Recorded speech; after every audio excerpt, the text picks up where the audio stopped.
Hey, what's going on Instagram? What's going on Facebook? What's going on YouTube? Listen, it's your guy Alpheus here at Increase Podcast. And listen, man, you could tell I'm excited. I just published my book. It's called Family Economics.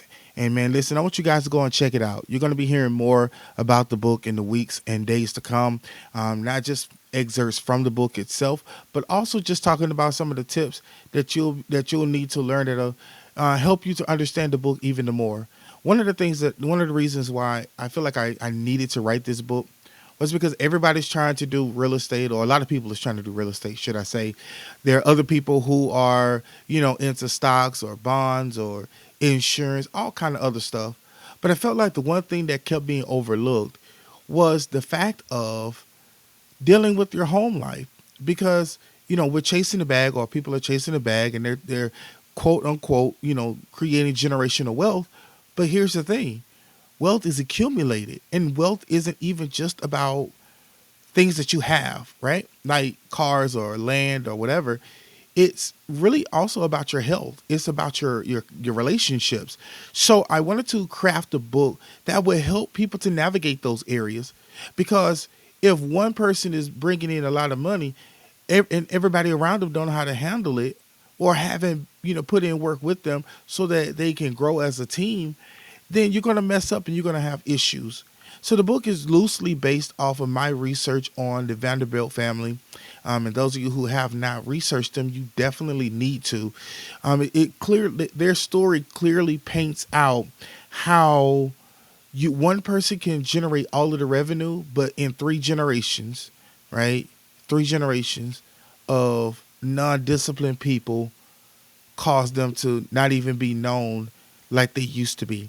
So I loosely based the book off of it, and also off of a conversation that I try to have with my children.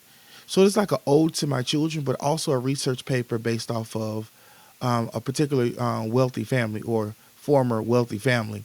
And so I felt like I needed to get this information to people, because again, we talk about getting things, but there are some disciplines and some behaviors that come and coincide with that. You know what I mean? One of the things I thought about after the fact is writing about how do you and your family, as you begin to make more money, how are you going to handle, or how they should handle this level of influence, right? Especially on social media. When you start making a lot more money, you start dressing different, you start going different places, you start driving different, and there comes with backlash behind that. Whether it's people who you used to be friends with, and they're no longer in the same class as you, or even family who feel like now, because they helped you out some years ago, that you're now obligated to help take care of them, based off of the 1 or 2 acts, or however many acts that they've done in your life. So you need to have these kind of conversations. And so on the latter end of the book is really a passion of mine, and it's also going to be a part of my next book on dealing with credit. I think when we really and truly understand it, not just from the social media aspect of the uh, 60 seconds to 3 minutes, but truly dive into it, really share with you some ins and outs, and how you can practically begin to incorporate things into your life. Those are the kind of conversations that we need to have. We need to start having our conversations with our children, not only around money, but around possessions, because you don't want to raise children to not only be entitled, but to find their self-worth in some kind of material thing. Because the latest car right now is out or whatever, but that's only going to be hot for a certain length of time, and then something else new is going to come out, and then something else is going to come out, and before long you're going to find yourself going, well, dang, I've done all of this, right? But I have yet to really find who I am, what I truly like.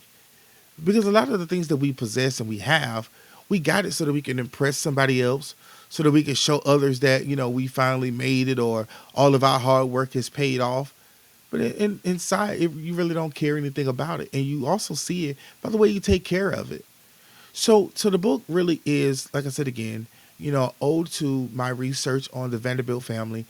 And it was also loosely a letter to my children to say, listen, you know, dad is not going to always be here. Mom may not always be here.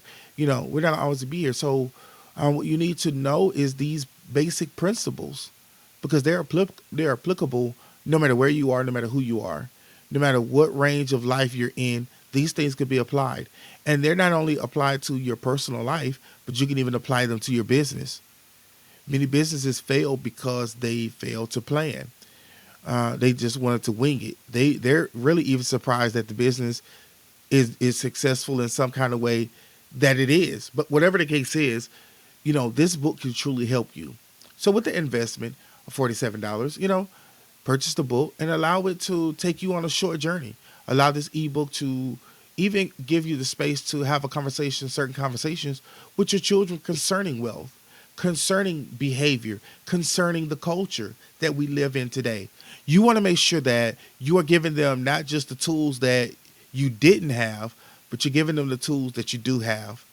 And if by some means this book is even more helpful to you, you both can begin to ascertain tools together that even foster an even closer and tighter relationship. So again, thank you guys so much. Make sure that you like, comment, and subscribe to the channel. Make sure that you hit the notification bell so that you can always be alerted when we have new content out. I'm going to do my best to put out as much content as possible because there's always something to be shared. There's always nuggets to be dug out. And if you have any questions, leave them in the comment section. Let me know what you think about the podcast. What are things that you think I should change? You know, I'm open to anything, but I want to make sure that, you know, that this podcast grows and that we grow together. You know, I certainly don't know it all, but I would love to learn and to grow as much as I can. So you guys have an amazing day. And again, thank you for joining me on Increase.